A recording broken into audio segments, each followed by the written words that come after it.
Boa noite. Nós somos a revista Avante, a revista acadêmica do curso de graduação em Direito da UFSC. Nós somos uma revista eletrônica de graduandas para graduandas. E para quem ainda não nos conhece, nós aceitamos trabalhos de 3 categorias de produção: a acadêmica, a cultural e práticas jurídicas e universitárias. Nós estamos com o edital aberto para o envio desses trabalhos até o dia 22 de novembro. Além da publicação semestral do nosso periódico, nós também realizamos eventos e minicursos. Hoje apresentaremos para vocês o minicurso Planejando a Minha Pesquisa, o que é preciso para um bom projeto, em que iremos explicar e dar dicas de como nos planejar para que possamos colocar a nossa pesquisa em prática, partindo da elaboração de um bom projeto.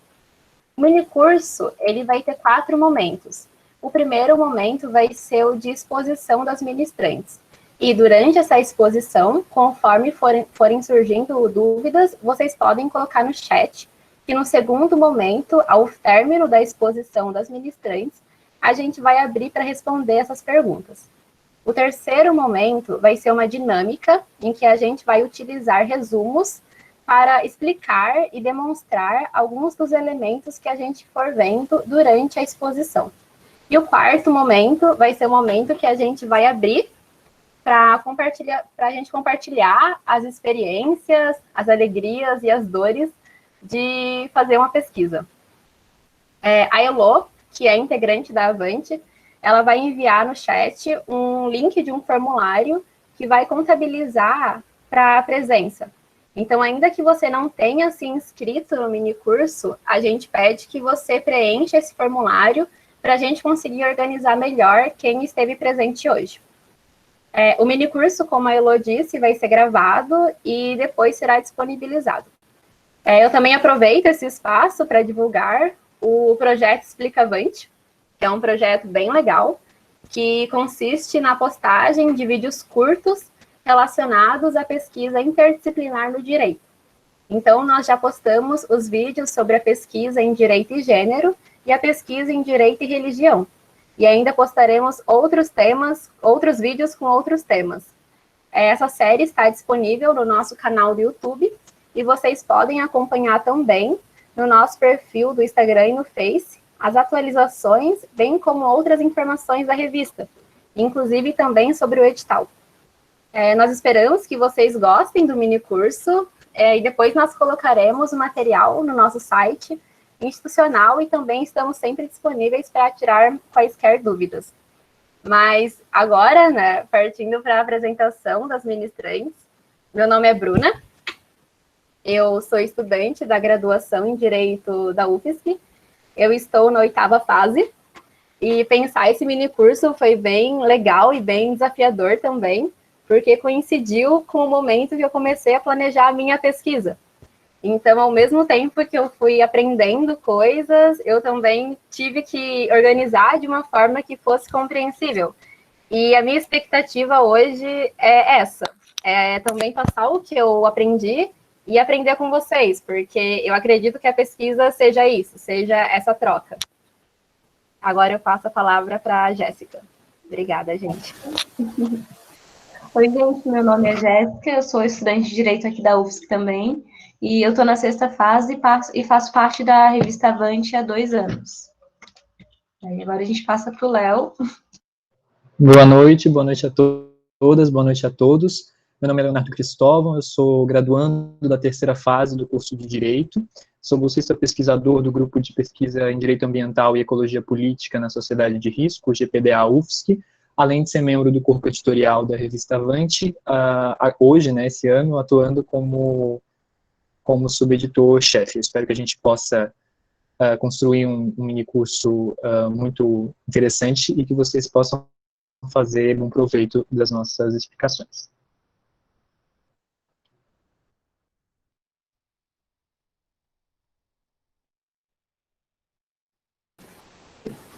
Começamos, então? Acho que sim. Então tá, gente, vamos lá.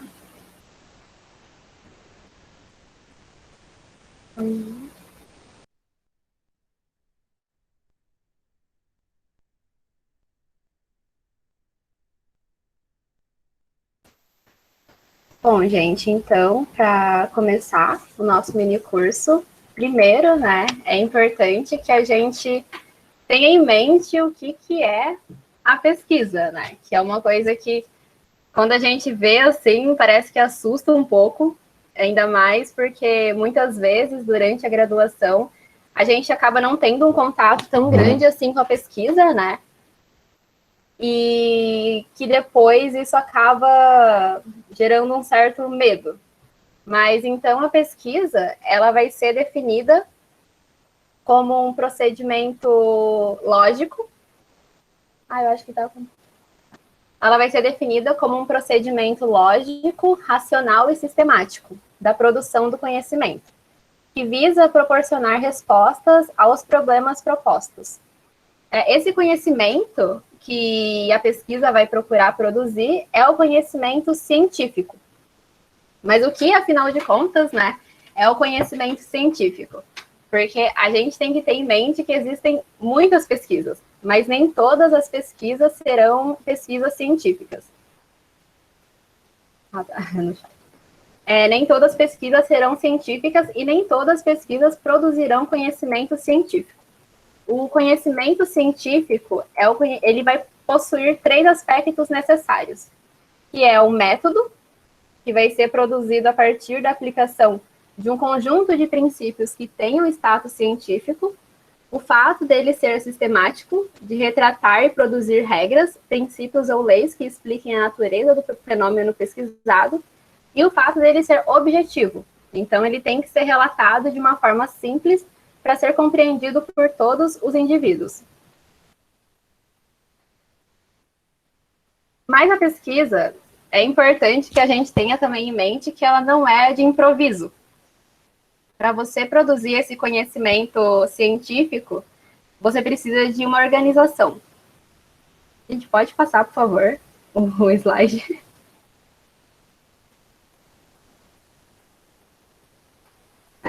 Isso aqui é o que eu falei da pesquisa, né? Que ela vai ser um procedimento lógico, que vai ter essas características específicas, né? Que a diferenciam de outras pesquisas. Aí pode passar isso. No que é o projeto de pesquisa. O projeto de pesquisa, ele vai ser anterior à pesquisa. Então, o projeto de pesquisa é o momento que você vai conseguir indicar quais são as suas intenções com essa pesquisa, né? Então, você vai mapear também as etapas que serão seguidas. E o projeto de pesquisa é justamente para conseguir organizar a ideia da tua pesquisa. Você vai fazer o planejamento dela. Então, o projeto vai ser esse momento de planejamento e o resultado da pesquisa pode ser tanto o TCC como o artigo ou o relatório PIBIC. E o projeto também ele é muito útil para a questão de você se organizar em relação ao tempo. A gente sabe que o tempo é uma coisa fundamental para todo e qualquer pesquisador. Então, é o momento realmente de você organizar, né, antes de iniciar a pesquisa, organizar quais etapas você vai seguir e o que você pretende com essa pesquisa.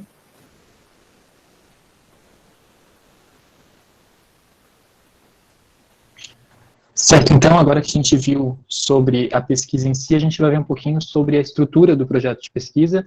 Antes de iniciar, eu gostaria de esclarecer, pedir desculpas primeiro pelo erro do link do formulário, a gente enviou um novo link, agora eu acho que está tudo certinho com o link, e já respondendo uma pergunta, para garantir a certificação, basta preencher o formulário que foi enviado de presença, independente se você se inscreveu ou não no minicurso, vai conseguir o certificado, então é só preencher o link que vai ser enviado.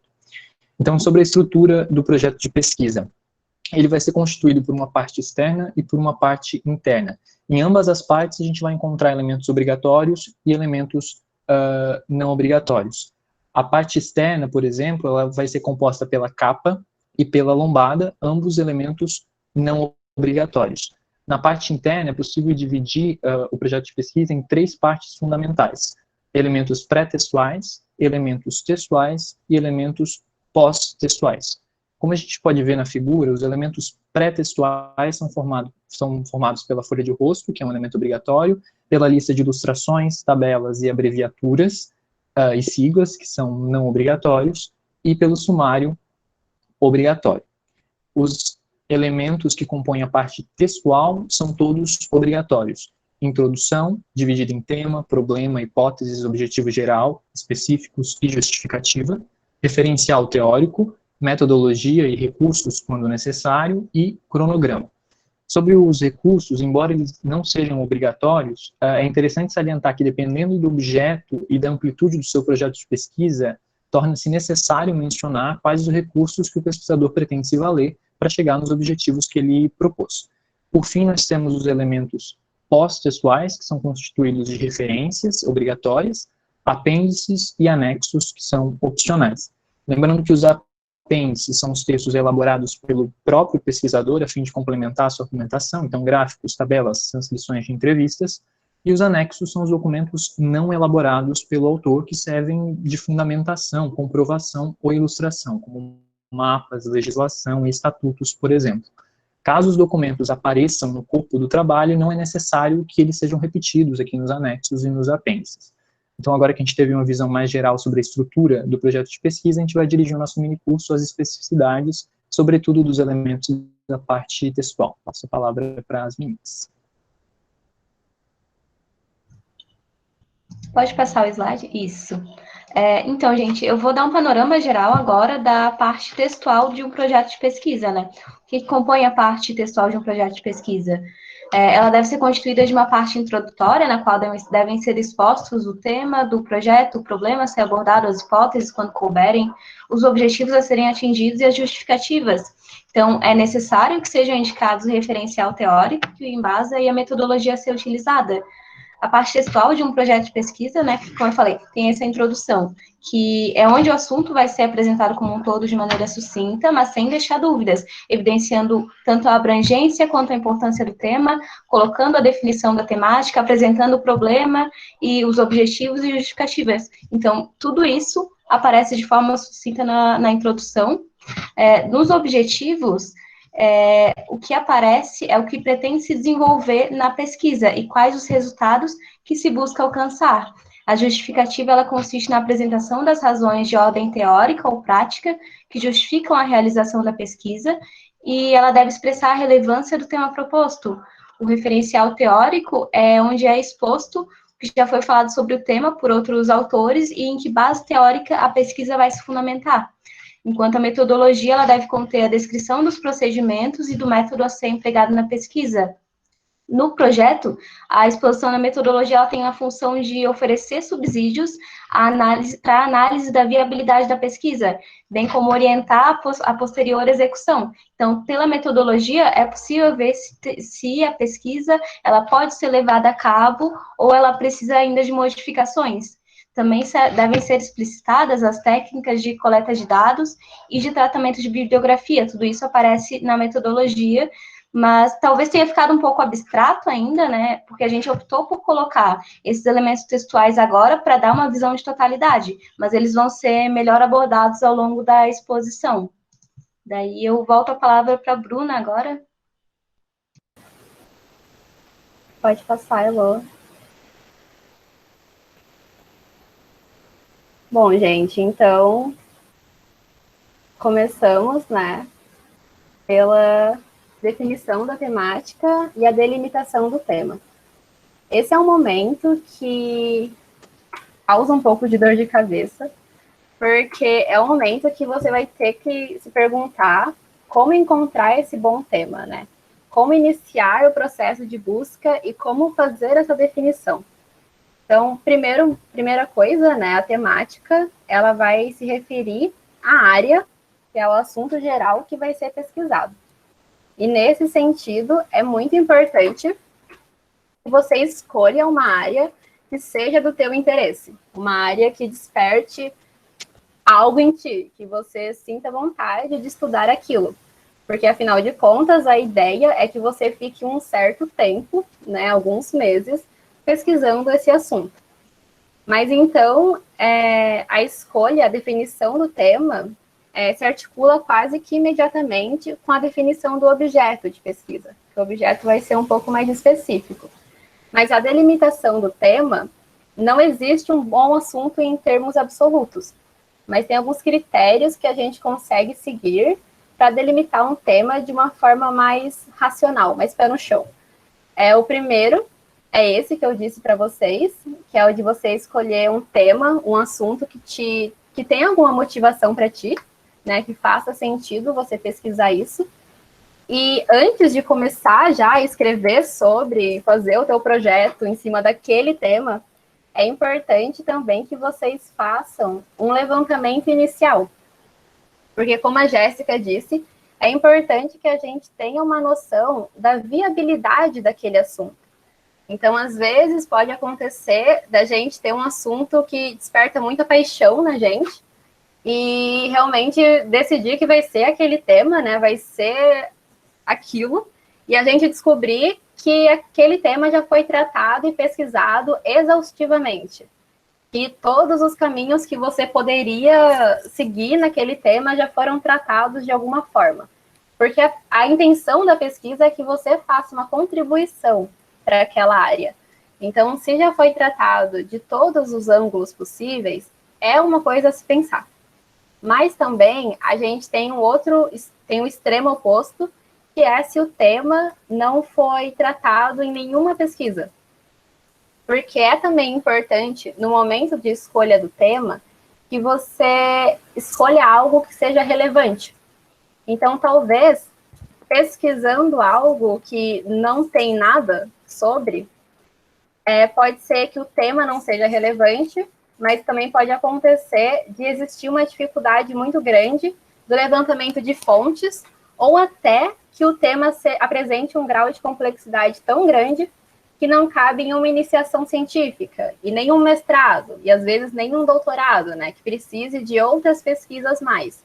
Então, esse primeiro momento, esse levantamento inicial, é muito importante para que a gente consiga ter noção se essa pesquisa é uma pesquisa possível, para você não chegar lá depois de meses e descobrir que todo mundo já falou sobre o seu tema, que você não vai acrescentar nada, ou que ninguém falou sobre o teu tema e que você não tem fontes nem dados. Então, esse primeiro levantamento, que é o momento mais rápido, né? Não precisa ser um grande levantamento, mas é só para você sentir onde você vai estar pisando, né? Porque a pesquisa pode ser uma coisa meio arriscada, mas também muito bom.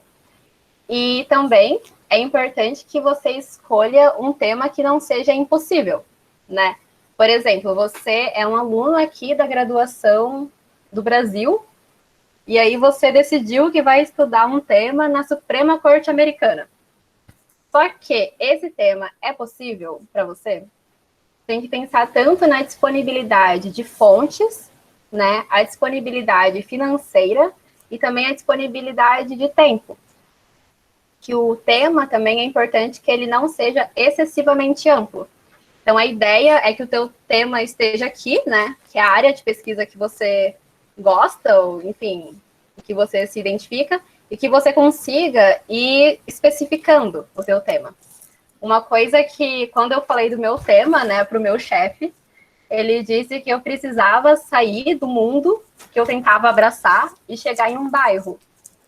E, no caso, é a procura realmente por esse objeto. Tipo, o que você vai investigar, né, afinal de contas.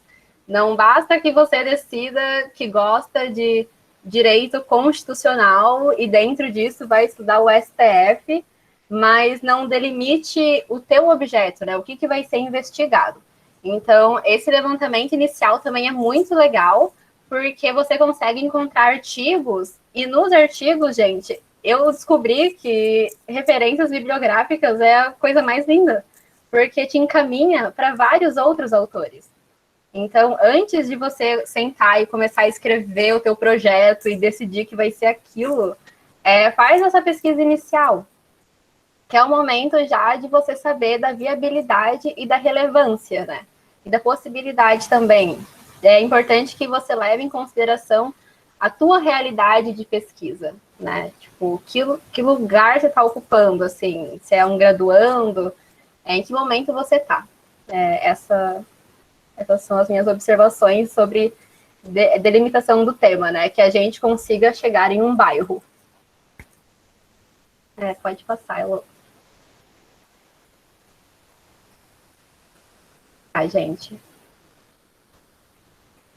A gente explica essas coisas separadas, assim, mas quando a gente começa a pensar um tema, principalmente quando da pesquisa inicial, né, do levantamento sobre o que vem sendo produzido, que os autores estão se perguntando, quais hipóteses estão sendo levantadas, a gente já vai pensando em qual que vai ser o problema. Então, no momento do problema, primeiro que é relevante que vocês levem em consideração que nem todo problema é científico, né? Às vezes a gente tem uma curiosidade, mas uma questão faz um juízo de valor, né? Tem que tomar muito cuidado com isso. Lembrando do que eu disse lá no início, de que a produção do conhecimento que a gente está buscando é a do conhecimento científico.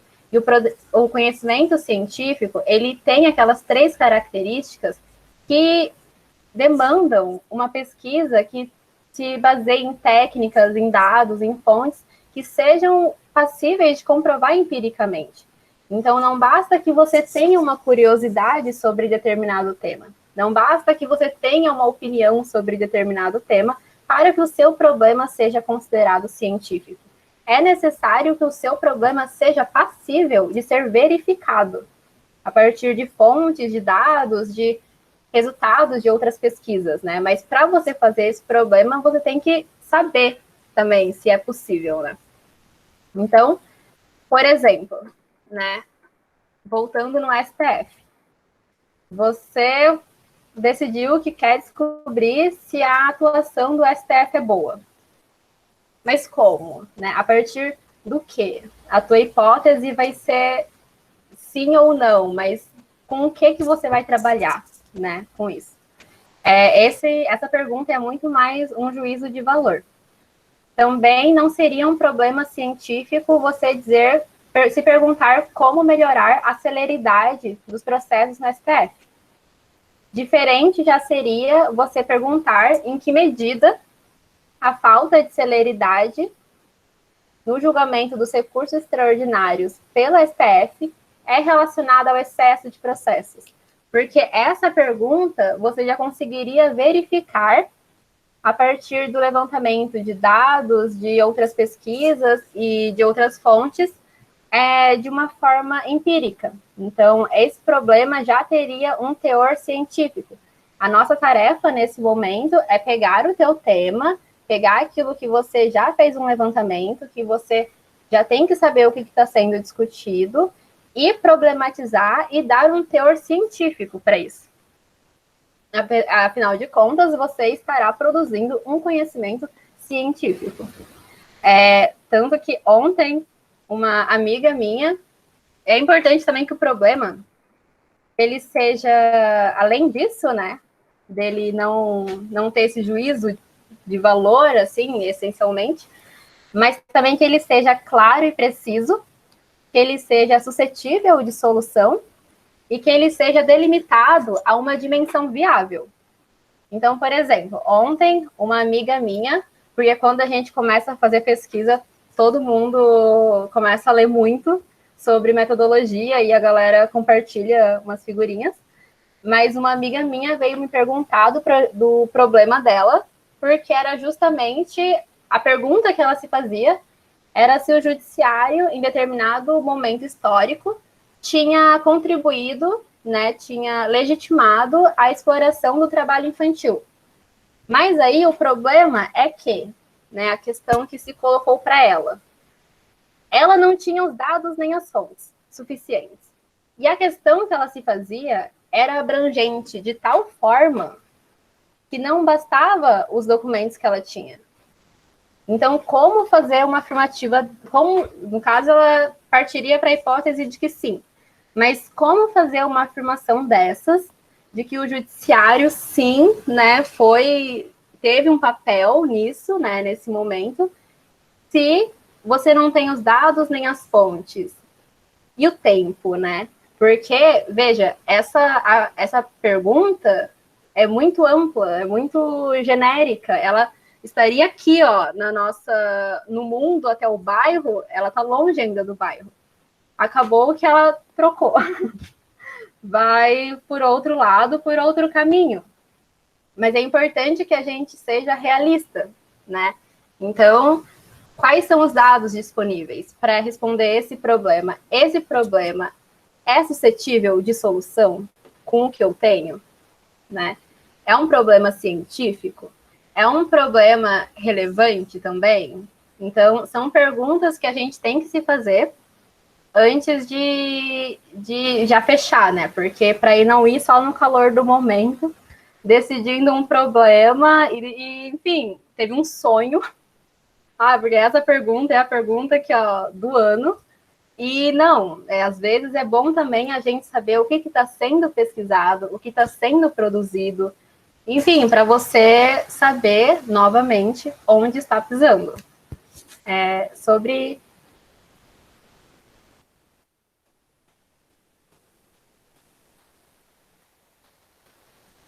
a hipótese também, a hipótese acaba sendo que você vai refletindo no momento do tema e do problema, realmente. Porque a hipótese é uma explicação, uma provável explicação que você se propõe a verificar. E a hipótese você vai verificar a partir de dados e outras fontes. Por isso, a importância daquele levantamento inicial, para você saber se tem onde você pesquisar, né? Pelo menos para você ter um feeling, assim. Porque a hipótese, muitas vezes, surge realmente de uma intuição. A gente acha que faz sentido que esse problema se resolva dessa maneira. E aí a gente vai a gente vai coletar, né? A gente vai ter que ver uma forma dessa hipótese ser ou não ser verificada, né? A hipótese, normalmente, ela assume a forma de uma afirmativa, que ela vai ser potencialmente verificável e que pode ser a solução do problema inicialmente apresentado na pesquisa. Então, o que é a hipótese? Você vai testar essa hipótese. Então, não é que a hipótese seja construída do nada, mas o movimento de encontrar o tema, né, essa disposição que você se coloca de problematizar o teu tema, de pesquisar, de procurar quais perguntas estão sendo feitas, você acaba já tendo um acúmulo, né? Um acúmulo que você vai ser capaz de formular uma hipótese. Então, essa hipótese, a partir dela, você vai conseguir pesquisar e confrontar essa hipótese, inclusive com novas fontes, né? Essa hipótese a hipótese tem que ser, você tem que conseguir pesquisar e comparar essa hipótese. Então, ela tem que ser empiricamente aplicável. Mas é isso, gente. Essas são as minhas considerações sobre o tema, o problema e a hipótese. Eu realmente percebo que faz toda a diferença mesmo fazer o levantamento inicial, porque é a partir dele que a gente consegue saber se vale a pena investir em um tema, né? Enfim, se a gente muda uma hipótese ou um problema, as coisas mudam juntas. Então, antes de investir em um tema, investir em um problema, é importante que a gente tenha uma noção do que vamos trabalhar, né? E porque a pesquisa, a ideia é que ela seja uma coisa prazerosa, né? Não que a gente tenha que ficar sofrendo por vários e vários meses e, enfim, remoendo que não tem dados ou que a pesquisa todo mundo já falou sobre. Então, por isso que é melhor que no início a gente já tenha essa noção se a pesquisa vale a pena, né? Vale a pena o nosso investimento. Porque, enfim, a pesquisa acontece e a vida também, né? Mas é isso. Obrigada.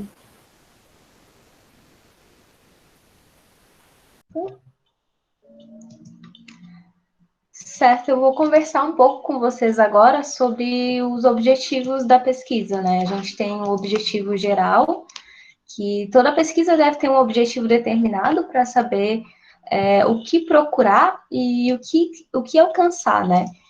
Então, o objetivo é o que fazer para responder ao problema que foi proposto. Então, como a Bruna falou, tudo dentro do projeto é interligado, né? Então, é importante que se parta de um objetivo que seja limitado e bem definido. Não dá realmente para abraçar um mundo, e embora seja bastante difícil esse desapego, porque parece que tudo é urgente, é importante pensar na viabilidade da pesquisa e na delimitação do tema e do objetivo. Então, eles podem ser teóricos, podem ser práticos, podem ser gerais ou específicos, a curto ou a longo prazo.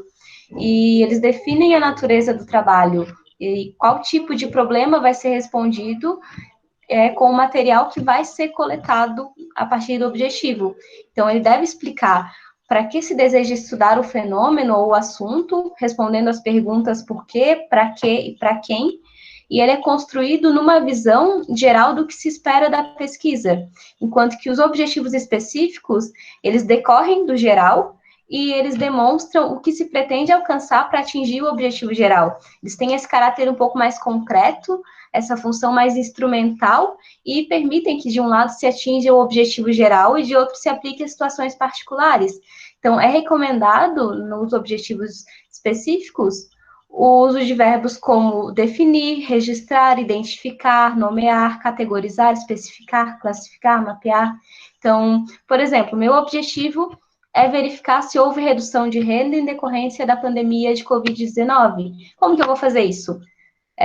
Aí a gente entra na metodologia, né? Que eu vou mapear os dados do mercado de trabalho do ano passado, comparar com os desse ano, e com isso chegar às estatísticas que possibilitem essa verificação. Isso seria só uma parte da pesquisa, né? Então, os objetivos são isso, são o passo a passo da pesquisa, né? Como concretamente você vai colocar ela em prática. Pode passar o slide? Agora eu vou comentar um pouco sobre a justificativa da pesquisa. Certo. É uma exposição que é sucinta e consistente, né, das razões teóricas e práticas que fazem com que a realização da pesquisa seja importante. Então, tem alguns questionamentos que podem ajudar a entender o que significa justificativa, né, que é quais razões que levam à realização da pesquisa, quais as possíveis contribuições que essa pesquisa pode dar, né, se ela pode clarificar pontos que são obscuros, se ela pode refutar outras pesquisas, se ela pode trazer soluções, qualquer relevância social do problema a ser investigado, né, e quais são as mudanças que essa pesquisa ela pode proporcionar. Então, a justificativa é a defesa da importância da pesquisa e ela deve responder o porquê. Mas, além disso, a pesquisa ela pode ter a justificativa pessoal, que é o que te motiva pessoalmente a desenvolver essa pesquisa, né? E também pode ter a justificativa institucional. Por exemplo, eu quero fazer uma pesquisa em direito ambiental na UFSC, porque porque direito ambiental na UFSC é uma coisa que é muito bem trabalhada, é uma referência nacional, essa linha de pesquisa aqui. Então, tem bastante material bibliográfico, tem grupos de estudos e etc. Essa é uma justificativa de razão institucional. Então, recapitulando, temos a justificativa da pesquisa, né, da importância da pesquisa, as justificativas pessoais, que é o que pessoalmente te levou a ela, e as justificativas institucionais. Com relação ao referencial teórico, agora eu vou pedir para passar o slide de novo.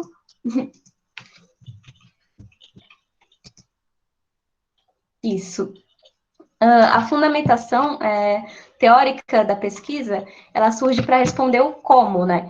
Mas por que o referencial teórico é importante? É porque a pesquisa científica, ela não é um mero relatório ou descrição de fatos que são levantados empiricamente. Ela é o desenvolvimento de caráter interpretativo e a pesquisa empírica, ela se relaciona a um universo teórico que consegue dar significado aos dados e fatos levantados.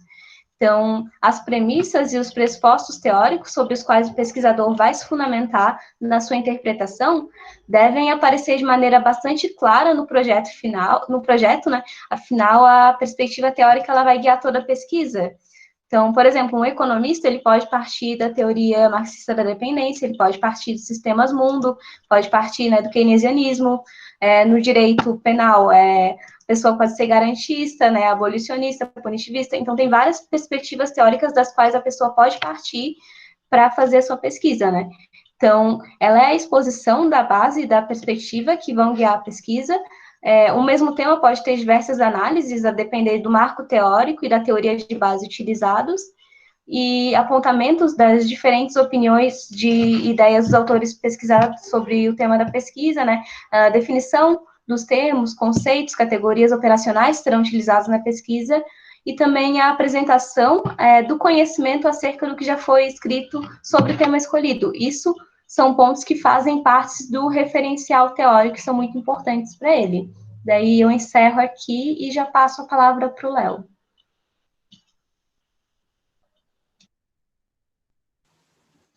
Boa noite, então. Agora a gente vai iniciar, então, a abordagem da metodologia. Eu antecipo que é um assunto um pouco denso, mas ele é simples e não tem mistério nenhum. A gente não pretende esgotar o assunto da metodologia, mas dar uma visão geral para os pesquisadores. Antes da gente descobrir por que a metodologia é importante, a gente tem que conceituá-la. Então, eu vou pedir licença para ler os dois conceitos que nós trouxemos. O primeiro é de Souza, que diz que a metodologia, que também é chamada de materiais e métodos, é a descrição da estratégia a ser adotada, onde constam todos os passos e procedimentos adotados para realizar a pesquisa e atingir os objetivos. E a segunda definição é de Laville, que é um conceito complementar, que diz que a metodologia apresenta mais do que uma descrição formal dos métodos e técnicas, mas sim uma leitura operacional que o pesquisador faz do seu quadro teórico. Como a gente pode perceber, a metodologia ela tem a ver com estratégia, com descrição, com especificidade. E por quê? Justamente porque o objetivo da metodologia é explicar o como, explicar a pergunta como. Nesse caso, como operacionalizar as teorias, os procedimentos, as técnicas para alcançar os seus objetivos. E a gente vai ver a seguir que essa pergunta como, ela só pode ser respondida em conjunto com outras perguntas, como, por exemplo, onde, quando, com quem. De um modo geral, na metodologia você vai explicar como serão realizados os objetivos propostos. E como a gente vai ver no próximo slide, dessa resposta, né, como realizar os objetivos propostos, a gente pode resumir em duas questões fundamentais. Como coletar os dados e como tratar os dados. Então, essas são as duas questões fundamentais que vão se apresentar aqui na metodologia. Antes da gente adentrar no mérito da discussão da metodologia, é importante citar um dos 3 problemas que mais dificultam o desenvolvimento. Então, os autores eles trazem 3 grandes problemas, eu vou trazer um impasse das hipóteses, que é o que melhor se relaciona aqui com a metodologia, que significa preocupar-se com a escolha e a colocação em prática das técnicas de pesquisa, antes mesmo de se saber exatamente o que se vai pesquisar, e, portanto, para que essas técnicas de pesquisa devem servir. Ou seja, sobrepor a coleta de dados às hipóteses da pesquisa que as meninas colocaram anteriormente. E por que isso é tão problemático? Ora, se a metodologia pretende explicar como alcançar os objetivos, a gente precisa de instrumentos de coleta e tratamento de dados adequados ao seu caso concreto. Mas só vai existir adequação dos instrumentos se conhecermos o terreno do caso concreto em que a gente está pisando. Ou seja, as hipóteses de pesquisa devem ser anteriores, devem formar o chão firme pelo qual os instrumentos vão caminhar, sob pena de prejuízo ao próprio desenvolvimento da pesquisa. Antes do mérito também, mais um detalhe, tem uma questão que sempre surge, que é o tamanho da metodologia, qual o volume que a metodologia ela deve se apresentar no trabalho, né? Então, a gente tem que pensar o seguinte, se a hipótese do seu trabalho diz respeito ao objetivo geral proposto, a metodologia é a descrição do como de cada objetivo específico. Logo, a metodologia ela será tão extensa quanto forem os objetivos específicos, vez que essa seção se dedica a responder como levar os objetivos aos resultados propostos. Feitos esses esclarecimentos iniciais, a gente vai delimitar o nosso roteiro, que está no próximo slide, que vai ser dividido em 2 grandes momentos. Primeiro, a gente vai entender quais as classificações dos tipos de pesquisa, de investigação e dos métodos de pesquisa e de análise de dados. Aqui a gente a gente vai fazer uma proposição de um roteiro para a construção da metodologia de um modo prático e consistente, que é o desenvolvimento da metodologia. Então, no próximo slide, a gente vai já adentrar na classificação da pesquisa. A gente vai trabalhar com 5 categorias para a classificação das pesquisas, em relação ao objeto, à abordagem, aos objetivos, ao procedimento técnico e ao local de realização, sempre tendo em mente a ligação que a metodologia tem com os objetivos específicos, que pode ser resumida em técnicas de coleta, em técnicas de tratamento de dados. No próximo slide, a gente tem o primeiro tópico, que é a classificação de pesquisa em função do objeto, que tem a ver com a ideia de classificar a pesquisa em virtude do resultado da sua pesquisa, que é o objeto. O que se quer fazer? Com a resposta do que se quer fazer, a gente vai ter dois grandes tipos de pesquisa: pesquisas científicas e pesquisas tecnológicas. A diferença básica é que, na primeira, o resultado, né, o objeto da pesquisa, é a aquisição objetiva do conhecimento de maneira sistemática. Já na segunda, o resultado é um produto, um protótipo, um processo. As pesquisas tecnológicas, por exemplo, elas são muito comuns na área das ciências exatas, em análise e desenvolvimento de sistemas, por exemplo. Então, o objeto, o resultado da sua pesquisa pode ser um software, ou em áreas de exatas pode ser o aprimoramento de um processo de produção. Então, são pesquisas tecnológicas. E pesquisas científicas podem ser, por exemplo, pesquisas bibliográficas, quando se destinarem a esse objetivo. No próximo slide, a gente tem o segundo tópico, que é a classificação em função da abordagem. Aqui a gente vai ter a clássica divisão entre abordagem quantitativa e abordagem qualitativa, e que é muito importante que apareça no seu trabalho. Basicamente, a primeira abordagem, a quantitativa, parte da ideia de quantificação, de contagem, de agrupamento, de estatísticas, como, por exemplo, um censo demográfico. Enquanto a segunda, qualitativa, expressa subjetividades que não podem ser traduzidas em números. Por exemplo, a avaliação do impacto de um plano de gestão ambiental, ou que melhor seriam descritas não em números. No próximo slide, a gente tem a terceira classificação, que é em função dos objetivos, que diz respeito por que se quer fazer algo. Dessa resposta vão decorrer 3 categorias: exploratória, descritiva e explicativa.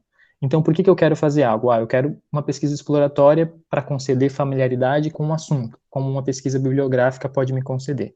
Ou descritiva, visa identificar e descrever características de determinados elementos, estabelecer as relações entre as variáveis que eu tenho, mas sem manipular esses elementos, como é o caso de um estudo de campo. Ou explicativa, que explica os fatos que determinam os fenômenos, como um estudo de caso, no qual eu vou ter um problema bem colocado e eu vou ter que manipular essas variáveis para chegar ao meu objetivo e resolver o problema. Aqui a gente já pode deixar bem claro que essa classificação geralmente não aparece nas sessões de metodologia explicitamente, porque ao longo do seu trabalho e da leitura do seu projeto de pesquisa vai ficar claro se trata de uma pesquisa exploratória, descritiva ou explicativa. É mais importante que o próprio pesquisador tenha em mente se a sua pesquisa se destina a ser exploratória, descritiva ou explicativa, para que ele tenha uma direção a seguir. No próximo slide, a gente tem a penúltima classificação, que se refere aos procedimentos técnicos, que também são muito importantes que apareçam no seu trabalho. Ou seja, aquelas que vão orientar a operacionalização da pesquisa. Conforme esse critério, a pesquisa ela pode ser classificada, dentre outras, em pesquisa bibliográfica, pesquisa documental, estudo de caso, estudo de campo, dentre outras. São inúmeros os procedimentos possíveis. A escolha de cada um deles depende dos objetivos propostos, como a gente vai ver a seguir. Por fim, no próximo slide, a gente tem a classificação em função do local de realização. A gente chama de pesquisa de laboratório, aquela no qual as condições são artificiais, e pesquisa de campo, aquela que ocorre no próprio local no qual o problema se manifesta. Aqui também é importante esclarecer que, assim como a classificação em função do objetivo, nas ciências humanas, ciências sociais aplicadas, essa classificação também não precisa aparecer tão explícita, não precisa ser indicada, porque já fica explícito ao longo da leitura do seu projeto de pesquisa se trata de uma pesquisa de campo ou não.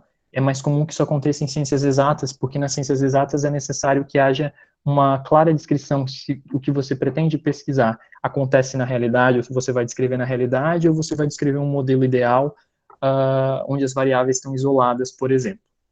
Então, agora que a gente viu a estrutura geral da classificação dos projetos de pesquisa, a gente vai entender um pouco sobre os métodos de pesquisa, que é a cereja do bolo da seção de metodologia, né?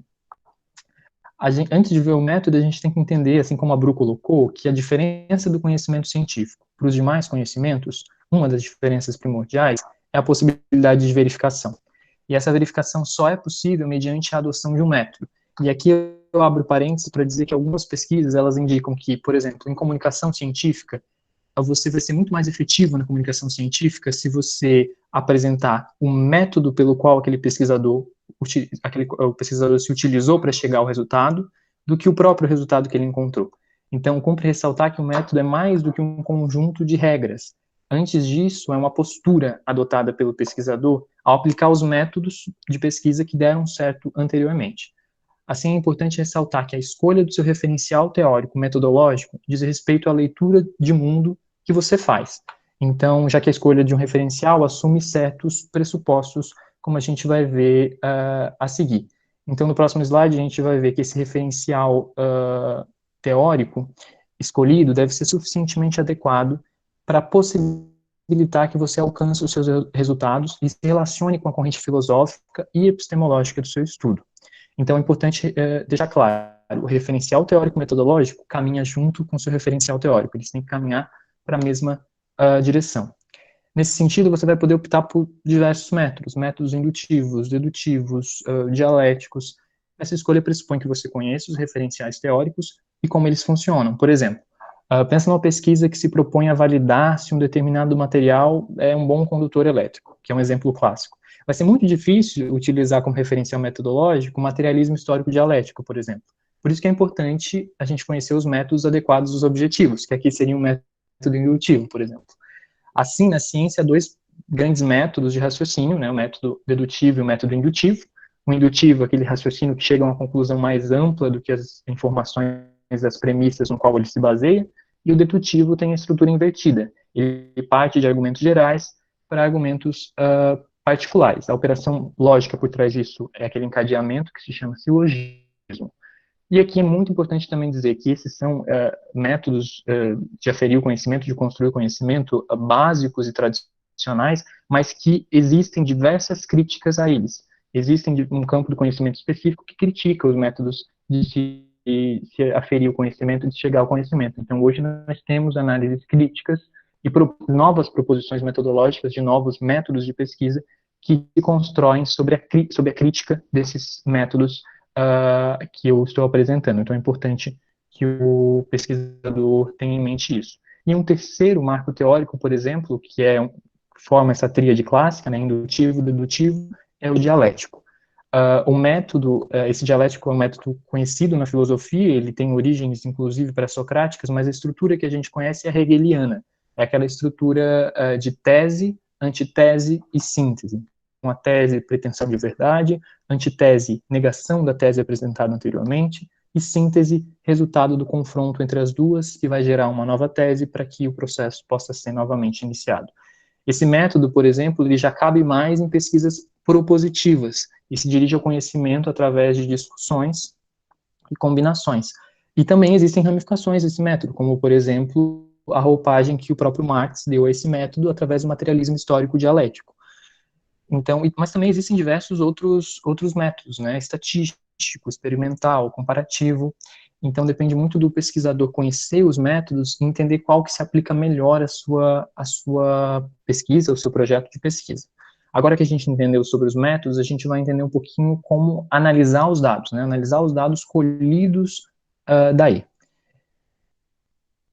Aqui a gente vai entender que a análise dos dados, ela tem como objetivo organizar os dados de forma que fique possível o fornecimento de respostas para o objetivo, para o problema proposto.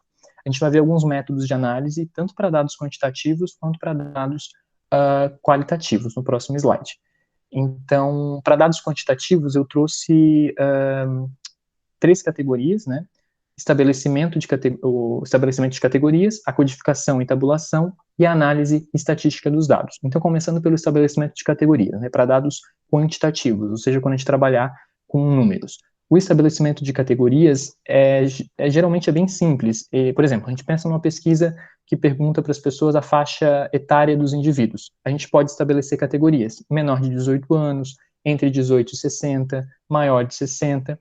E esse exemplo da faixa etária é interessante porque ele demonstra que a categoria que o pesquisador criou, as categorias elas devem englobar todas as respostas possíveis, então nenhuma resposta pode ficar de fora da categoria que você desenvolveu, e uma mesma resposta não pode estar em mais de uma categoria, porque tornaria a categoria nula, né? A gente tem também a codificação e a tabulação, são faces da mesma moeda, então elas tratam de conjuntos. A codificação, no qual os dados brutos são transformados em símbolos que possam ser tabulados. E isso pode ocorrer depois da coleta. Então, por exemplo, em perguntas fechadas, sexo, religião, são respostas que podem ser tabuladas. Por exemplo, feminino, masculino, levando em consideração o sistema utilizado aqui no Brasil, né, da identidade. Mas se o pesquisador tiver uma linha que ele queira incluir mais uma categoria, ele pode e inclusive deve, dependendo da pesquisa dele. Ou religião, católico, protestante, evangélico, então você vai codificar as respostas em símbolos. E a tabulação é o processo pelo qual você vai contar a frequência com que esses símbolos se repetem. E no próximo a gente vai ter, então, no próximo slide, a gente tem a análise estatística dos dados. Essa análise estatística dos dados, ela vai ser processada, vai processar os dados através da geração, apresentação e interpretação.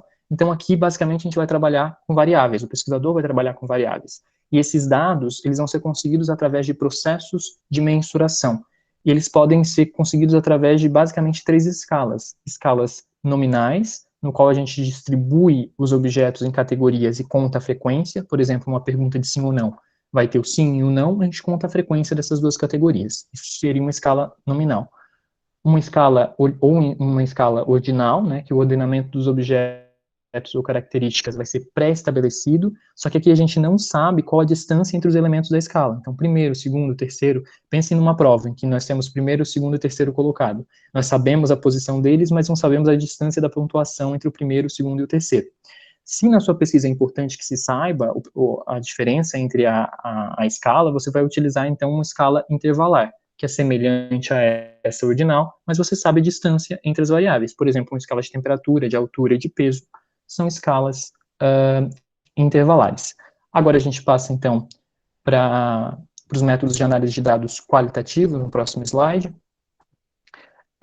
que é necessário, pesquisas qualitativas, é necessário, então, penetrar nos significados que os atores sociais compartilham na vivência da sua realidade. Então, a gente pode ter análises de conteúdo e análises de discurso. Eu vou explicando, já peço para passar para o próximo slide, que tem um quadro para que a gente vá acompanhando. Então, na análise do conteúdo, ela pode ser qualitativa e quantitativa. Ela vai trabalhar com objetividade, sistematização, e o pesquisador vai inferir daí conteúdos. O pesquisador geralmente relaciona uma estrutura semântica de significados, de significantes, com uma estrutura sociológica de significados. Contudo, a análise do conteúdo ela vai permitir diversas abordagens. Já a análise do discurso, mais do que com o texto, o pesquisador vai trabalhar com as condições de produção, de apreensão do significado dos textos produzidos em diferentes campos. Essa análise ela pode ser dada através do texto, sim, mas ela também pode ser dada através da leitura, do silêncio, dos tipos de discurso, dentre outros. Nesse método, o pesquisador vai fazer a reconstrução do seu material, de modo a confrontar as estruturas gramaticais com as estruturas sociais. Vai ser sempre qualitativo e vai supor, parte do pressuposto, que a linguagem não é transparente. Por isso que ela não vai trabalhar com conteúdo como a primeira, ela vai trabalhar com o sentido que decorre do conteúdo. Então, aqui a gente encerra a tipologia e a gente pode passar o slide para a última parte da metodologia, que é, então, a proposição de um modelo para orientar com que os pesquisadores desenvolvam a sua metodologia. Eu dividi em 2 blocos fundamentais. O primeiro bloco é o desenvolvimento da metodologia e o segundo bloco, conhecimento e instrumentos. Então, no primeiro bloco, eu coloquei como opcional, mas é interessante que o pesquisador faça essa descrição para que fique mais coesa a metodologia. Aqui, basicamente, vai haver a delimitação do problema. Então, eu dividi em 3 partes. Primeiro, o pesquisador deve descrever a descoberta do problema. De modo amplo e de modo abrangente, o pesquisador deve citar como que ele descobriu o problema que vai ser discutido na pesquisa. pode ser cerca de 2 linhas, algo bem sucinto. Depois, ele deve fazer uma colocação precisa, ele deve exemplificar o problema, ele deve demonstrar para aquele que está lendo o seu projeto de pesquisa que o problema dele que existem evidências de que o problema existe e que o problema é relevante. Então, ele tem que mostrar que ele pode trazer dados, por exemplo. E depois ele deve descrever a realidade no qual o problema está inserido. Por exemplo, se a gente vai tratar de uma questão geopolítica no nosso trabalho, é importante descrever a organização política do espaço que está sendo estudado, a localização geográfica. Se, por outro lado, o estudo vai ser realizado numa instituição, é importante exemplificar qual instituição, como você pretende ter acesso aos dados, porque tudo isso vai orientar o leitor do seu projeto de pesquisa a identificar se a sua pesquisa é relevante, válida e se ela pode ser executada. Então, no próximo slide, a gente vai ter o bloco B, que aqui sim é o bloco mais técnico da seção de metodologia. Aqui a ideia é fazer um modelo de como, um guia, né, de como o método de conhecimento e os instrumentos da pesquisa vão guiar o caminho do próprio pesquisador. Então, primeiro, é importante que você cite o seu método. Citar o caminho geral que você pretende percorrer. Então, se você vai utilizar de um método dedutivo, indutivo, sistêmico, dialético. Depois que você indicar esse caminho geral, você vai ter que descrever a classificação da sua pesquisa em relação aos procedimentos técnicos que a gente viu, ou seja, os passos que você vai dar nesse grande caminho. Se você vai fazer isso através de entrevista, observação, estudo de caso, levantamento, ou seja, aqui você fala o método de coleta dos seus dados. Depois você vai deixar claro onde os dados vão ser coletados. E se houver população na sua pesquisa, quais os critérios para incluir ou excluir determinados indivíduos dessa coleta de informações, e também dessa coleta de dados, e também dizer quais são as informações da instituição, se você estiver trabalhando com a instituição, sobretudo ao que se refere ao seu objeto de pesquisa. Então, se você está tratando de infraestrutura, por exemplo, é importante que você fale da planta desse local, quantas salas tem, se isso for relevante para a sua pesquisa. Depois você descreve as etapas de coleta de dados, e se o seu projeto vai contar com multicoleta. Então, é importante, se você elencou mais de um instrumento, você tem que deixar claro para quem está lendo o seu projeto de pesquisa quais são as etapas de coleta. Tá? Primeiro nós vamos, por exemplo, aplicar um questionário, depois nós vamos realizar entrevistas, depois nós vamos realizar outro instrumento. Então é importante que você deixe claro quais são as etapas de coleta. E depois você deve apresentar, é preferível que você apresente os riscos dos instrumentos escolhidos, porque eles sempre existem. Então, os instrumentos escolhidos vão ter pontos positivos e negativos dentro da sua pesquisa. Você deve justificar esses riscos e descrever como você vai superar os riscos. Nenhum instrumento é perfeito. Então, eles têm riscos associados a cada um deles. Então, é preferível que você utilize mais de um e justifique por que você está utilizando mais de um, se na sua pesquisa cabe mais de um instrumento, para que quem está lendo o seu projeto de pesquisa compreenda que você tem ciência da amplitude do seu projeto e dos eventuais riscos, e que se sinta mais confortável. Depois a gente parte então já para a análise. Você tem que descrever como será feita a análise dos dados da sua pesquisa. Como a gente viu, a análise ela vai buscar transformar os dados obtidos, sejam eles numéricos ou significados, os dados quantitativos, através das categorias, em informações e soluções de problema. São inúmeros métodos de análise, é importante que o pesquisador conheça, existem análises prescritivas, análises descritivas. E também escrever na sequência como você vai apresentar os seus dados. Eles podem ser disponibilizados em tabelas, gráficos, análises textuais, dentre outros. Se você vai disponibilizar para uma página web, se você vai divulgar em determinado sítio eletrônico, então é importante que isso fique claro. E por fim, há uma análise, uma previsão, né? Você tem que descrever quais os resultados que você espera alcançar e também indicar os riscos da pesquisa. Porque toda pesquisa tem riscos, é importante que o próprio pesquisador já antecipe esses riscos e já deixe quem vai ler o seu projeto de pesquisa com clareza de que o pesquisador tem essa ciência e quais são os mecanismos que ele vai utilizar para contornar eventuais riscos e também se sua pesquisa pode ser interrompida, se existe algum critério para interromper a sua pesquisa. Então, essa seria a proposta do desenvolvimento da metodologia, é um pequeno guia de como o pesquisador pode fazer, sempre tendo em mente que as categorias aqui não são estanques. Isso vai muito do feeling de quem está pesquisando, entender se uma categoria, se elencar determinada categoria é válido, se precisa aparecer, se não precisa, mas sempre tendo em mente que alguém vai ler o seu projeto de pesquisa. Tem que ficar muito claro para quem está lendo o seu projeto de pesquisa qual o seu objetivo e como você pretende alcançá-lo. Então, aqui eu encerro a metodologia e eu tenho só mais 2 pontos para tratar que são curtos, que é cronograma e referências. Então, o cronograma basicamente consiste na distribuição das etapas da realização da sua pesquisa no tempo. Normalmente é expresso em número de meses após a redação do projeto. Então, ele vai assumir uma forma frequente de uma tabela, então você vai ter as linhas com as suas atividades e você vai ter os meses e vai marcar um X no mês correspondente àquela atividade. Claro que o cronograma ele vai ter que ser apresentado em relação ao tempo que você tem de pesquisa, então se é uma pesquisa de 2 anos, se é uma pesquisa de 1 ano, é o tempo que o seu cronograma vai ter. Algumas atividades no cronograma vão poder ser iniciadas antes que as anteriores sejam terminadas, ou seja, de forma simultânea. Outras atividades você pode deixar claro que só podem ser começadas após a atividade anterior ser encerrada. Também é importante que você deixe claro no seu cronograma o tempo também para a elaboração do relatório final. As pesquisas geralmente têm relatórios finais e esse relatório final tem que estar incluído no seu cronograma.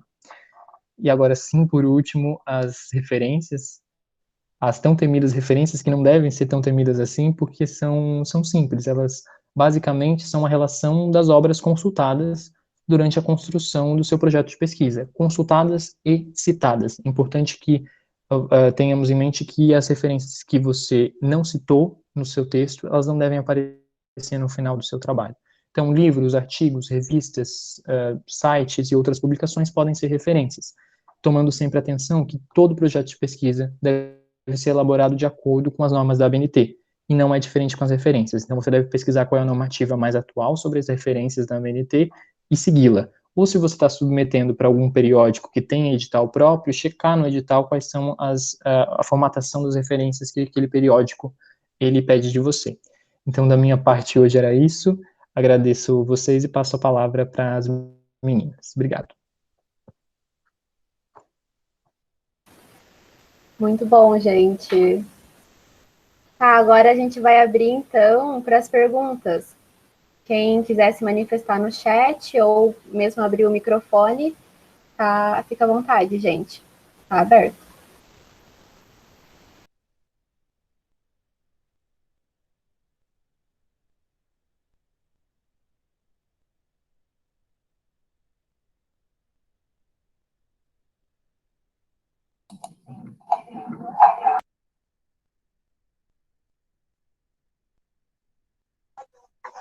Bruna, nós recebemos uma pergunta no início da live sobre a possibilidade de disponibilização dos slides.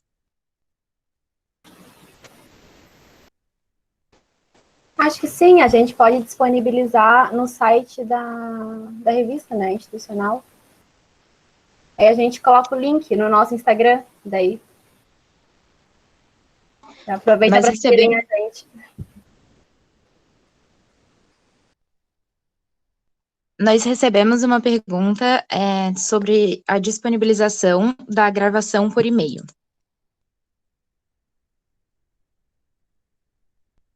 A gravação a gente vai... a gente vai ter acesso, né? Isso. Pode, a gente vai disponibilizar no YouTube, mas a gente pode também disparar nos e-mails o link quando estiver disponível. Quem tiver interesse, só deixa o e-mail aqui pra gente, né?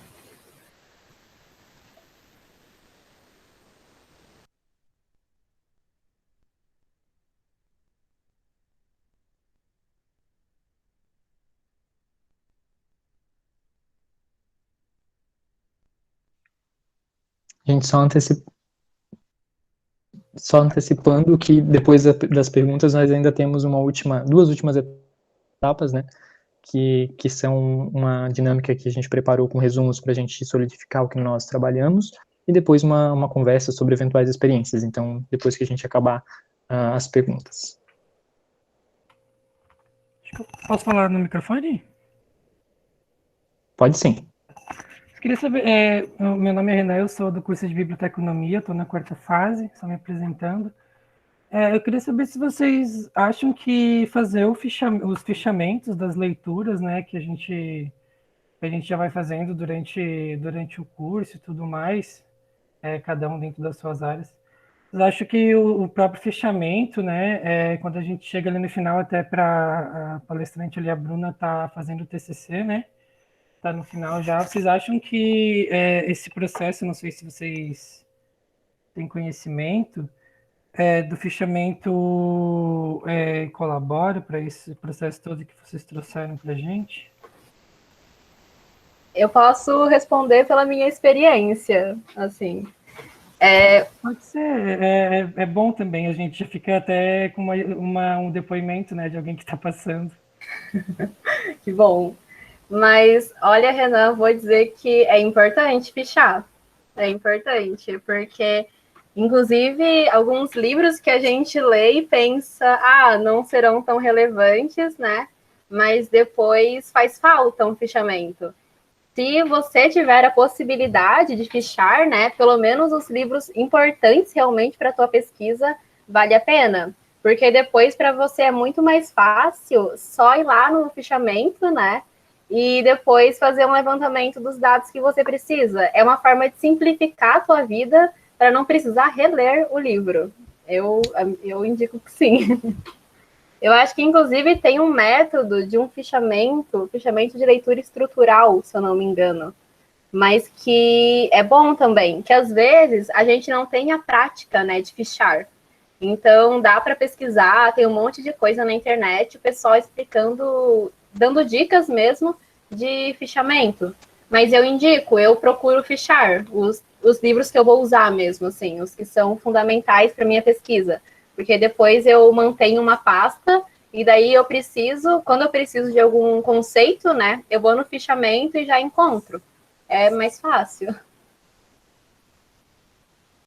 Só para colaborar com a resposta da Bru e também dando um relato pessoal, eu acho também fundamental o fichamento. Ele tem esse condão de fazer com que você não precise retornar à obra que você leu e, ao mesmo tempo, você extraia da obra que você leu aquilo de mais importante que ela tem.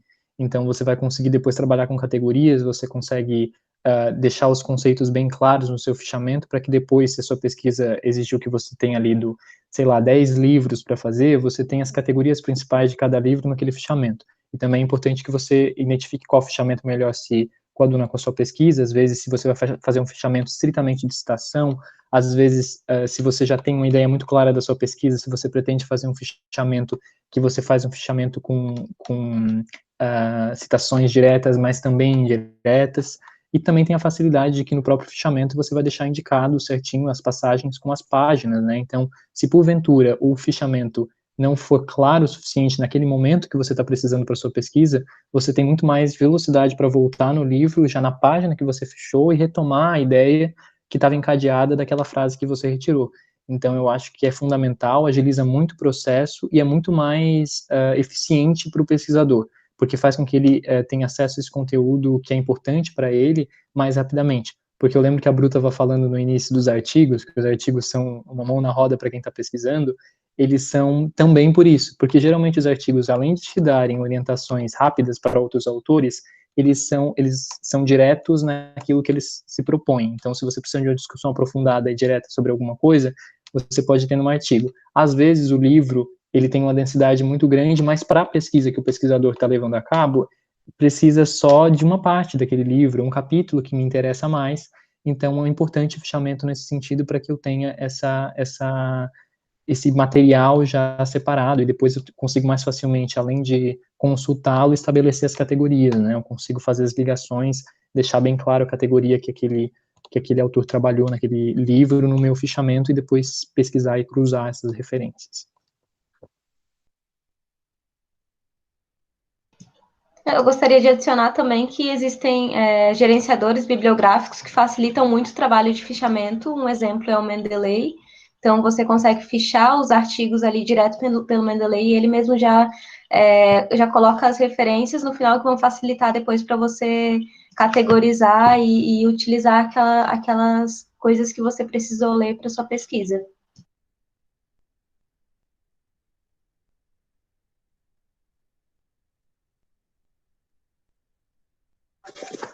Mais alguma pergunta?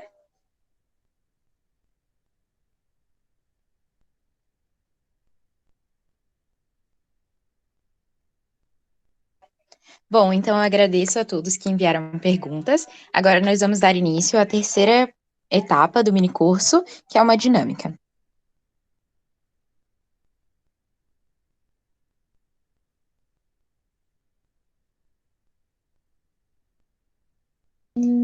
Ok. Então, pessoal, essa dinâmica a gente tinha pensado em fazer de outro modo, formando grupos e tal, só que, sendo à distância, é um pouco inviável de fazer desse modo, então a gente modificou.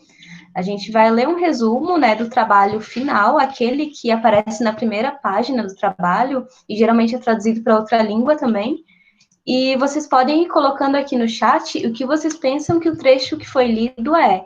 Pode ser objetivo, metodologia, justificativa, tema. E como é um resumo da pesquisa que já está pronta, não vai ter hipótese, mas tem conclusão.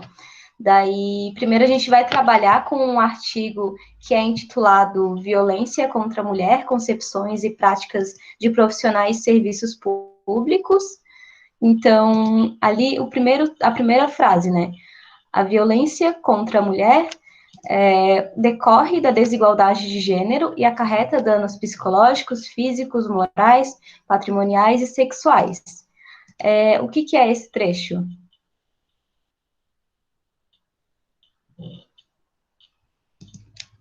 Algum chute, gente? Conceito, princípios também? Mas Tá chegando. Tá chegando. Tá chegando, gente. Então, realmente, a Franciele acertou. Aqui está trazendo o tema, porque lembra bastante uma contextualização, né? Exatamente, a temática. O pessoal acertou ali no chat. Já pode ir passando os slides, Elô, porque a gente tem ali as partes sublinhadas. Isso, pode passar mais um. Segunda parte, né? Apesar da alta prevalência, ela ainda é pouco identificada nos serviços de saúde, constituindo-se em um problema para a efetivação de políticas públicas de enfrentamento da violência. O que vocês chutam que é esse trecho? Sim, já acertaram ali no chat a justificativa, porque está colocando de forma muito sucinta a importância da pesquisa, né? Que é a desigualdade de gênero, que acarreta em danos físicos, psicológicos e etc., e é pouco identificada nos serviços públicos de saúde. Daí agora o próximo trecho. Pode passar de novo? Isso, obrigada. O estudo investigou as concepções e práticas de profissionais da saúde acerca do fenômeno da violência contra a mulher. O que é esse trecho agora?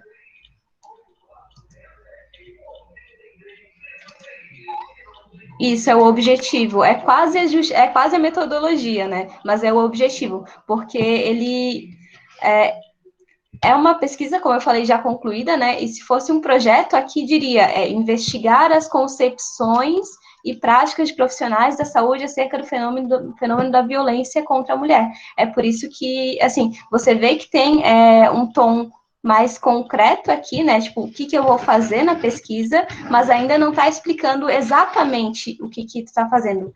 Porque, olha só o próximo trecho. Acho que agora vai ficar um pouco mais claro porque que aquele ali não era metodologia. Foi realizado um estudo qualitativo, cuja amostra foi composta por 9 participantes, 3 médicas, 3 enfermeiras e 3 psicólogas, que atendiam mulheres nas unidades públicas de saúde de Jataí, Goiás, para a obtenção de dados. Foi utilizada a entrevista individual e semi-estruturada. Os dados foram interpretados à luz da análise do conteúdo. Então, aqui, como já colocaram ali no chat, é realmente a metodologia, né? Porque, além, antes era o objetivo, aqui está abarcando o objetivo, mas está explicando exatamente como que vai ser feita a pesquisa. Por isso que aqui é a metodologia, né? Está delimitando ali o espaço, né?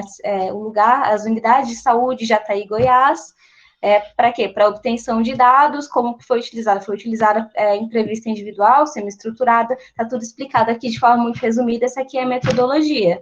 Daí agora ali o finalzinho, averigou-se fragilidades teórico-metodológicas das profissionais sobre a temática da violência contra a mulher, bem como dificuldades nas ações de prevenção, acolhimento e notificação dos serviços de saúde. O que é isso aqui?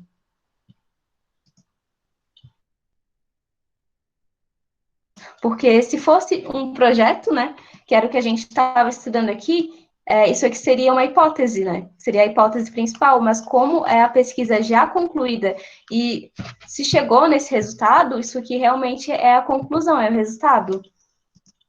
Daí, esse era o primeiro resumo que a gente tinha que tratar. Agora eu vou passar para a Bruna e ela vai tratar de outro. Pode passar, Elô, por favor. Tá, gente, então esse resumo é sobre o trabalho de conclusão de curso, cujo título, né, é Estado de Direito e Democracia, o sistema penal brasileiro em tempos de lavajatismo. Vamos começar. Pode passar, por favor, Elô.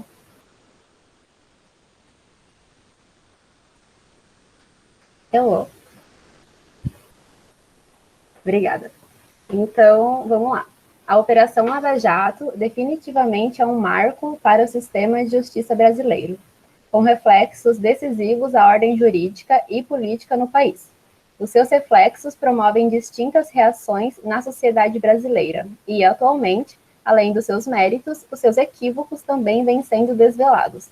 O contexto que o direito brasileiro passa em decorrência da operação impeliu a autora a se desprender de um exame demasiadamente teórico e genérico e a investir em uma análise mais pragmática e pontual, para se tentar compreender minimamente problemáticas visualizadas no dia a dia. O que vocês acham que é essa parte?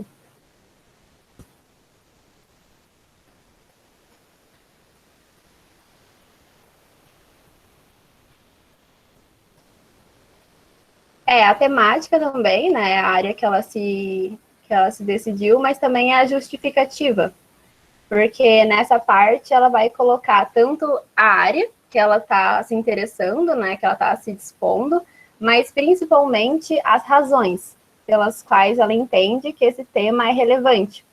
Então, ela está explicando, né, que o impacto dessa operação na sociedade brasileira e também as alterações que ocorreram em razão disso. Pode passar, Elô.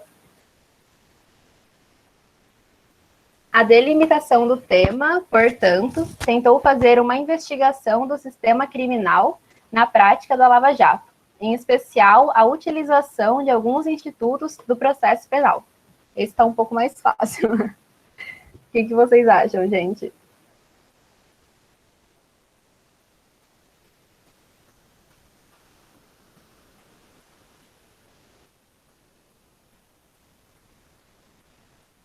Isso. Perfeito. Aqui ela vai falar dentro, né, da área que ela encontrou, dentro do grande tema, o que ela pegou para estudar. Elô, por favor.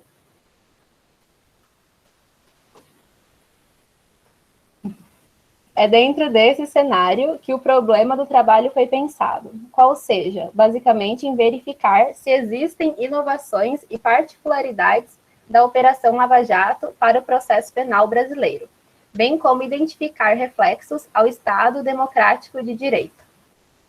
Cuidado com a pegadinha nessa. Essa sim, todos nós.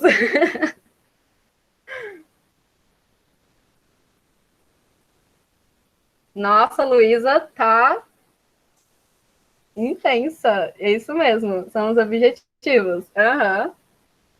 Certíssimo. Tá, Elô, você passa. Para isso, diante da complexidade do fenômeno, se analisa institutos específicos operados pelo lavajatismo, quais sejam a competência jurisdicional, a delação ou colaboração premiada, a gestão e valoração das provas e a prisão preventiva. Para cumprir os objetivos do trabalho, a pesquisa se deu por revisão bibliográfica, análise de dados, de processos judiciais e de notícias jornalísticas, a partir de diversos tipos de fonte, como livros, teses, dissertações, monografias de conclusão de graduação, relatórios oficiais, artigos de publicações periódicas, processos judiciais por consulta pública na internet, informações fornecidas pelos órgãos governamentais, notícias, artigos de opinião e doutrinas. E aí? Isso, correto. Vocês estão muito bons. Elô. Ao fim, foi de se notar que, de fato, a forma pela qual estão sendo manuseados os institutos investigados denuncia existir um particular funcionamento do processo penal da Lava Jato, e que, assim, o lavajatismo vem produzindo severos reflexos para o Estado de Direito e para a democracia brasileira. E aí, gente, para fechar...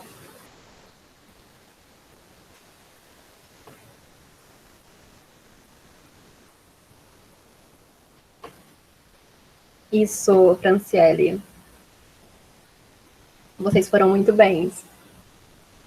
Só para fazer um parêntese, Bru, com os dois resumos, a gente, só para mostrar para o pessoal que com os dois resumos, embora eles tenham a tendência de seguir uma lógica bem parecida, as categorias aqui também não são estanques. Às vezes, a justificativa, dependendo do tema da pessoa e como ela quer incluir no seu resumo, pode aparecer primeiro, às vezes o tema pode aparecer primeiro, então dependendo do impacto que você quer causar com o seu resumo, você pode trocar as duas categorias, ou às vezes vem diferente no resumo, né? Tem resumos que às vezes até suprimem uma dessas partes, dessas categorias, o que não se deve fazer. Então a gente deve evitar a supressão de determinadas partes no resumo, porque o resumo deve ser o instrumento pelo qual nós conseguimos condensar todo o trabalho. Então todas as categorias devem aparecer, mas há discricionariedade para que a pessoa que está pesquisando altere a ordem com que qual essas categorias aparecem no resumo, dependendo do objetivo que ela tem. Então, se ela tem isso, às vezes resumos parecem sinopses, que não se deve fazer isso, se deve trazer as categorias, porque esse é o objetivo e a função principal do resumo. Porque quando outros pesquisadores vão ler o seu resumo, eles esperam encontrar essas categorias, porque é através do resumo que esses pesquisadores vão identificar se o seu trabalho é importante para eles, se eles vão ler o seu trabalho para eventualmente fazer uma citação, ou se vai servir de contribuição para outros pesquisadores. Então é muito importante o resumo. O resumo é a fachada do seu trabalho para outros pesquisadores e para a comunidade científica como um todo. Sim, perfeito, Léo.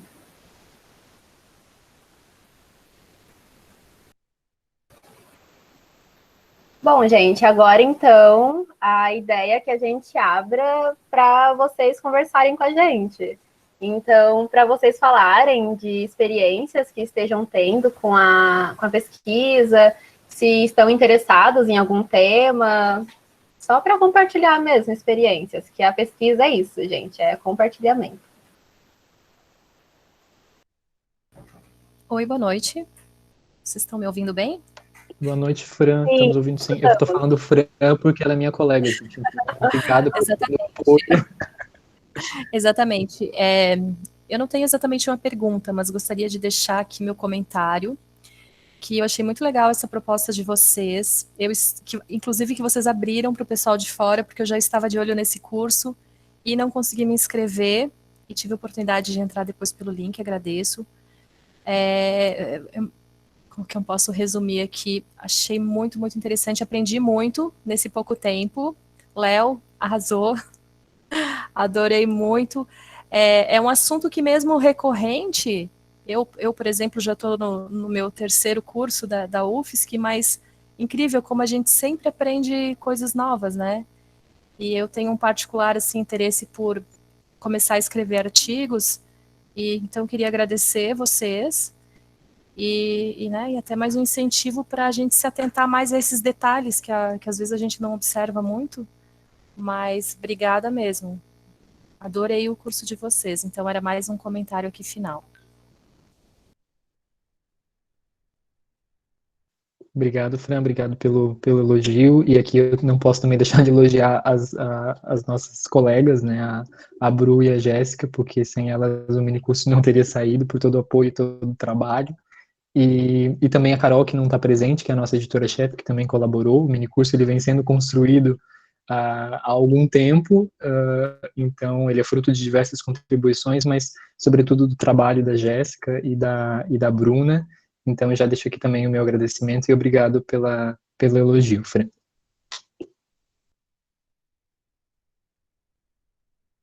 E o espaço fica aberto para quem mais queira fazer alguma contribuição, seja da pesquisa, enfim, seja de outras contribuições.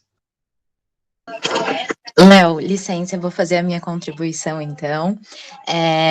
Eu gostaria de pedir a gentileza de que, caso alguém não tenha preenchido ainda o link de presença, por favor, preencha para a gente conseguir emitir os formulários, e também como um feedback para a revista, da gente poder ver todas as pessoas que vieram prestigiar o nosso trabalho.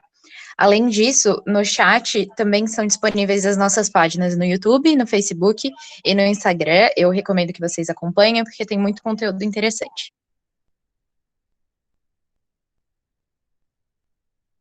Surgiu uma pergunta no chat, eu não sei se as meninas viram, mas aqui para a gente socializar. O Gabriel Henrique Trevisol pergunta: vocês entendem que fazer pesquisa base em jurisprudência pode ser um risco por possibilidade de alteração de entendimento? Não sei se as meninas querem fazer algum comentário. Eu acho que, eu posso começar, eu acho que depende muito da área que você está pretendendo pesquisar e do objetivo ao que a sua pesquisa se propõe. Então, você pode se utilizar da jurisprudência, por exemplo, para fazer uma comparação de como era o entendimento e como ele está sendo agora. Talvez só a jurisprudência tenha esse risco que você colocou, mas aliada a outros instrumentos, ela pode ser um instrumento muito rico, principalmente em assuntos que a doutrina ainda não se debruçou tanto, ou que nós não temos conceitos fechados, que é uma construção propriamente jurisprudencial.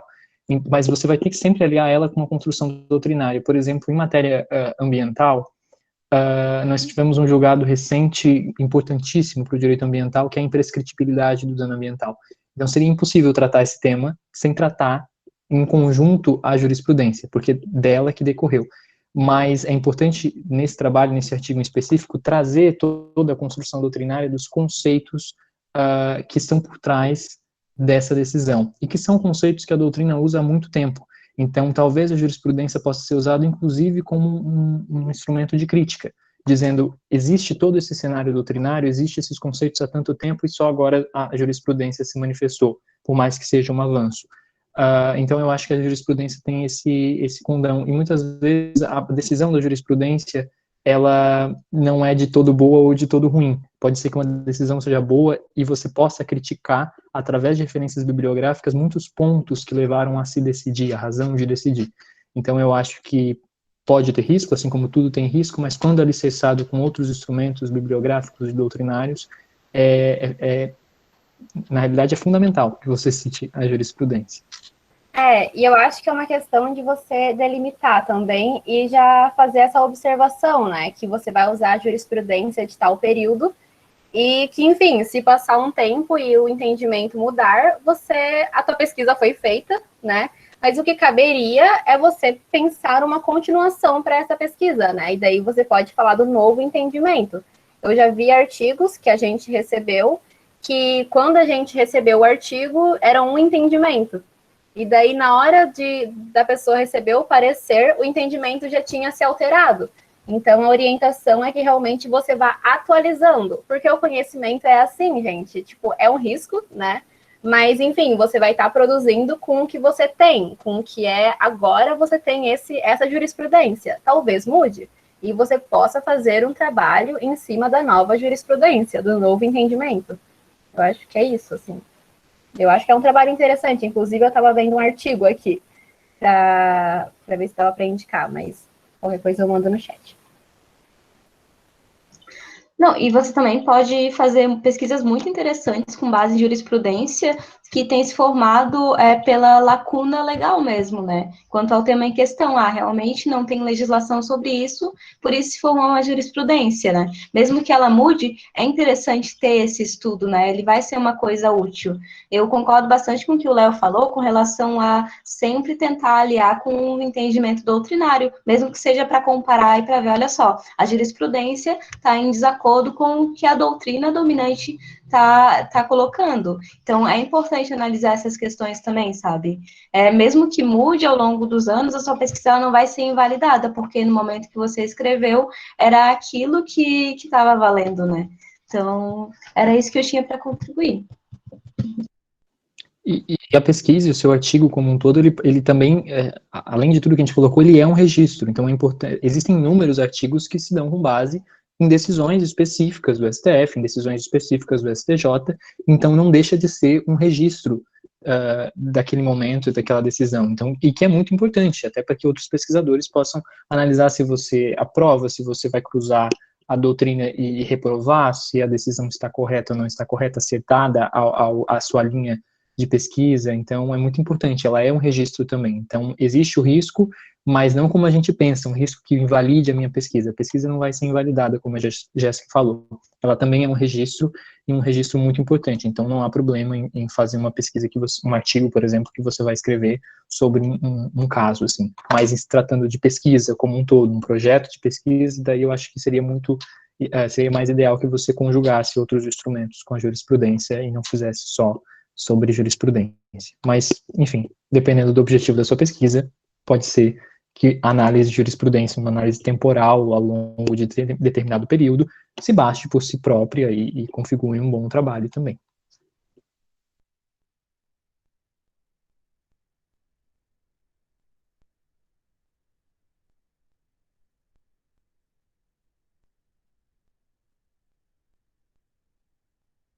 Mais alguma pergunta, pessoal? Ou contribuição também? Eu queria fazer uma contribuição e até colocar uma questão que eu acho que vocês pontuaram muito bem.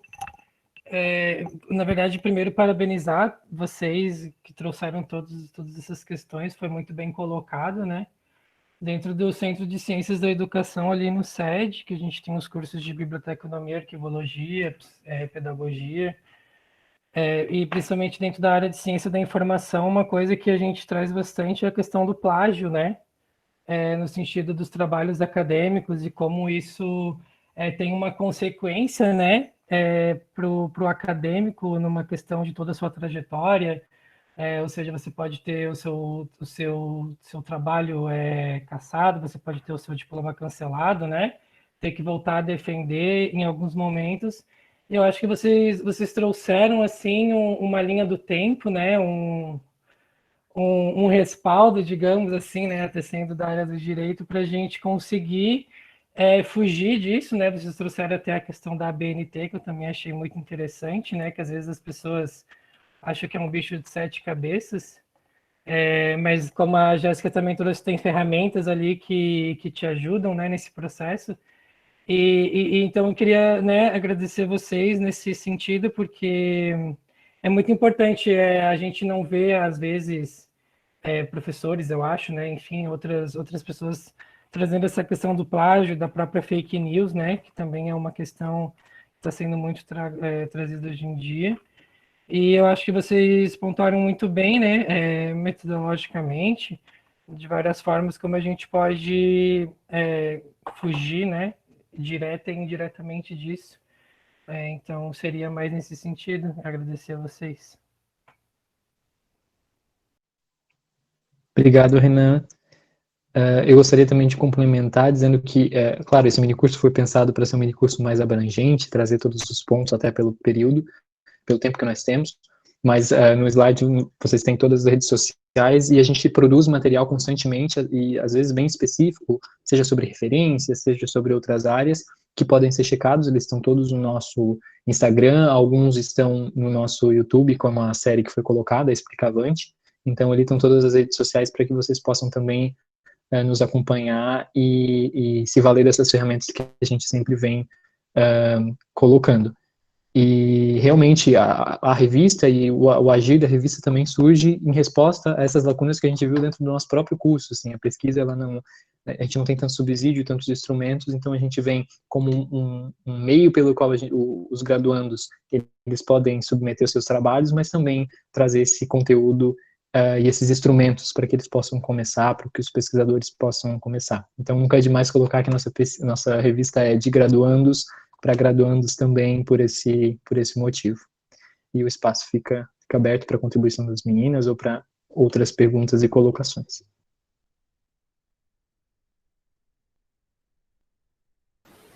Gente, eu até falei ali no chat que hoje saiu mais um episódio da nossa série, que hoje foi sobre direito ambiental, então tem muita coisa acontecendo nas redes sociais da revista. Várias dicas de pesquisa também, hein? Bem legal, umas áreas bem interessantes. Pesquisa interdisciplinar dá os trabalhos.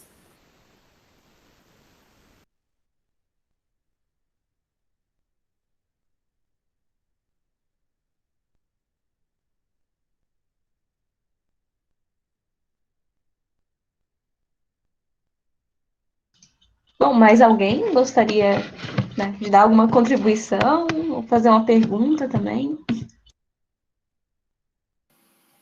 Oi, gente, eu queria fazer uma contribuição. Primeiro eu queria parabenizar o pessoal, né, por esse mini curso, que foi muito didático, foi muito bom mesmo. E agradecer também o pessoal que compartilhou as suas dúvidas e as suas próprias contribuições, que eu vejo que é essa troca que faz a gente crescer bastante dentro da pesquisa, como pesquisadores mesmo.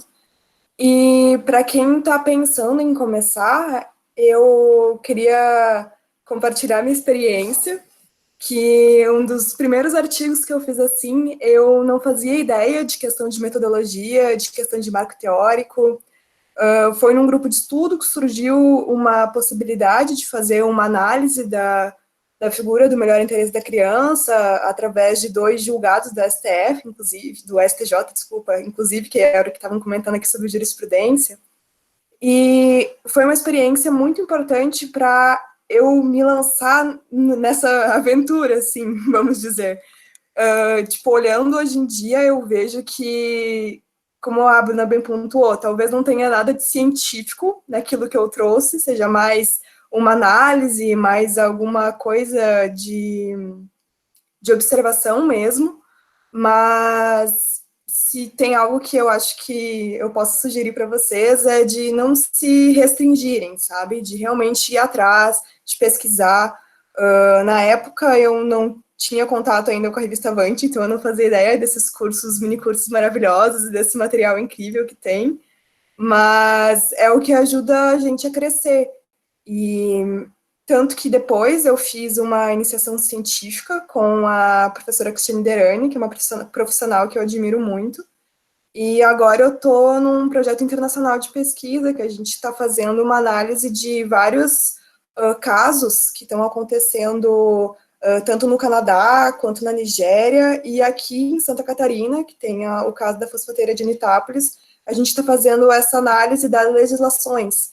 E é um projeto que eu tenho certeza que eu nunca teria tido contato se eu não tivesse me jogado assim para ir atrás da pesquisa, sabe? Então, se é algo que eu possa incentivar mesmo, é que quem tem interesse, quem gosta de, quem é curioso, gosta de, quer contribuir assim para a comunidade acadêmica, é de realmente ir atrás.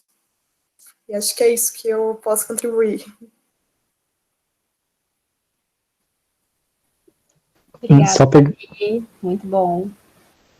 Pegando o gancho da Gabi, eu só queria relembrar, como as meninas colocaram, que o edital para a revista Avante, para submissão de trabalho, está aberto, e é uma boa oportunidade também para submeter, quem nunca escreveu, para tentar submeter.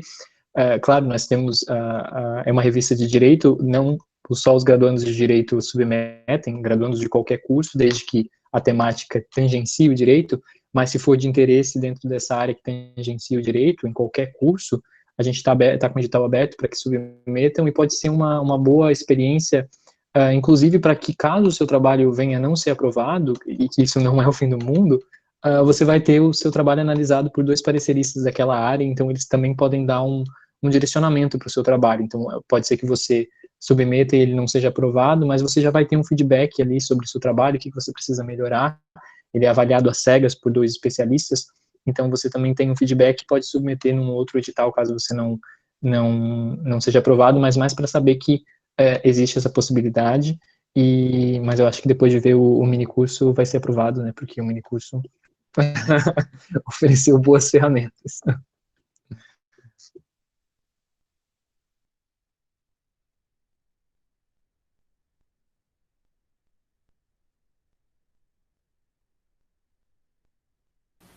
Mas bom, então, acho que é isso, gente. Jéssica. Se Não, ninguém tiver mais nada para falar, eu agradeço também a participação de todas e de todos. Agradeço a construção conjunta deste espaço, né? O pessoal que ajudou diretamente a produzir o minicurso e também o pessoal que colaborou com a participação e o pessoal que esteve aqui hoje. É isso, seguimos pesquisando. E Gostaria de agradecer a Elo também, que a Elo, ela a é membro da Elo, revista técnica, ela que está mandando links de chat, que está mandando links dos obrigada. materiais agora, e que estava passando os slides e compartilhando ao mesmo tempo. Então, parabéns para a Elo e muito obrigado, Elo, pela ajuda. E obrigado a todos nós que construímos e, sobretudo, a vocês que estão aqui conosco e que mandaram as dúvidas e conversaram conosco e nos acompanharam. Nós aguardamos vocês também nas nossas redes sociais para acompanhar os materiais. Obrigado, meninas. Muito obrigada, pessoal.